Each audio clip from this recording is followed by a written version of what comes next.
I want to talk about Joe Biden for a moment. He led the traditional White House Christmas tree lighting ceremony on Thursday, but it wasn't the tree, it was Biden's hair that became the talking point.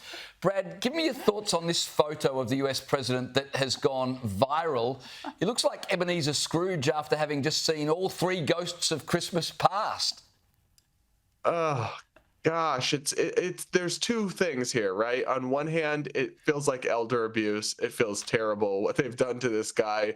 He's clearly so far past it. It's been apparent for such a long time, and they exploited him to cling to power. They until the last possible second thought he could potentially beat Trump, so they were willing to put up somebody who's clearly past it. But on the other hand, it's also scary that this is the guy who it's 1:30 in the morning right now here in Michigan in the US. A crisis could unfold and the president could be expected to roll out of bed in the middle of the night. Does anyone really think this guy would be sharp and able to make a tough decision with the advice of generals with 5 minutes with a nuclear alert coming in? Of course not. So it's petrifying, honestly. You can say a lot of things about Donald Trump, but at least he's sharper and more with it than this. That's a low bar. He looks like that guy from Back to the Future. It's just shocking. Now, look, in more proof that Jill Biden, a.k.a. Dr. Jill, voted for Donald Trump despite the Democrats for ousting her husband, here they are all buddy-buddy. Have a look at this at the reopening of Notre Dame in France, having a little chat, Brad. Maybe Trump isn't Hitler or a dictator after all.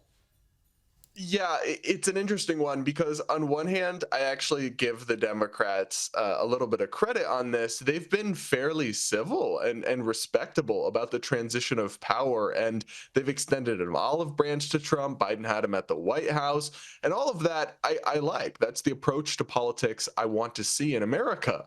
But on the other hand, it's like, hold up. 5 minutes ago, you guys were telling us this guy is literally Hitler, and now you're doing photo ops and smiling and shaking his hand and welcoming him and all this stuff. If you had actually believed any of that, I don't think that's how you would be handling this. So it suggests to me, on one hand, that they are being civil for once, which I do appreciate, but on the other hand, that they're rhetorical frauds in many ways.